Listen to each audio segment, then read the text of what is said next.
मैं अपने खानदान का वो लड़का हूँ जिसे अपने खुद के घर का गुस्सा बर्दाश्त नहीं होता।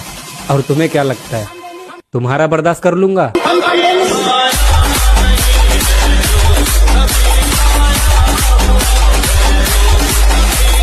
मैं अपने खानदान का वो लड़का हूँ जिसे अपने खुद के घर का गुस्सा बर्दाश्त नहीं होता। और तुम्हें क्या लगता है तुम्हारा बर्दाश्त कर लूंगा?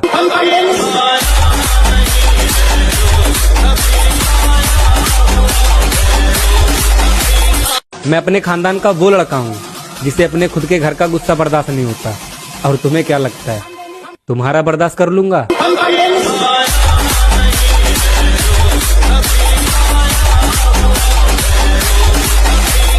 मैं अपने खानदान का वो लड़का हूँ जिसे अपने खुद के घर का गुस्सा बर्दाश्त नहीं होता।